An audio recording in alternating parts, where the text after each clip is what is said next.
ఓం సాయిరాం. ఇలా ఉండగా విధివశాత్తు దత్తునికి 16వ సంవత్సరంలోనే తీవ్రంగా జబ్బు చేసి ఎన్ని చికిత్సలు చేయించినా తగ్గలేదు. అతనికి అన్నద్వేషం కలిగినప్పటి నుండి ద్రవాహారమే తీసుకుంటూ ఉండడం వలన నిత్యోపవాసిగా ఉండేవాడు. ఇలా 3 సంవత్సరాలు గడిచేసరికి అది క్షయవ్యాధిగా పరిణమించింది.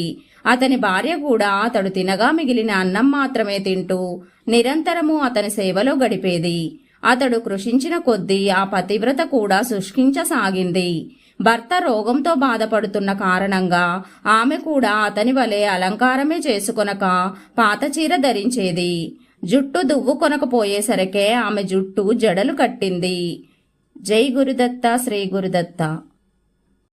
ఓం సాయిరాం. ఇలా ఉండగా విధివశాత్తు దత్తునికి 16వ సంవత్సరంలోనే తీవ్రంగా జబ్బు చేసి ఎన్ని చికిత్సలు చేయించినా తగ్గలేదు.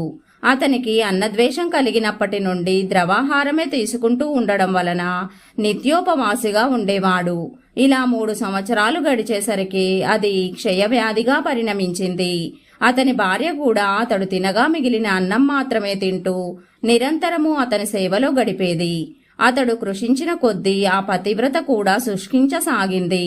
భర్త రోగంతో బాధపడుతున్న కారణంగా ఆమె కూడా అతని వలె అలంకారమే చేసుకొనక పాత చీర ధరించేది. జుట్టు దువ్వు కొనకపోయేసరికే ఆమె జుట్టు జడలు కట్టింది. జై గురుదత్త, శ్రీ గురుదత్త.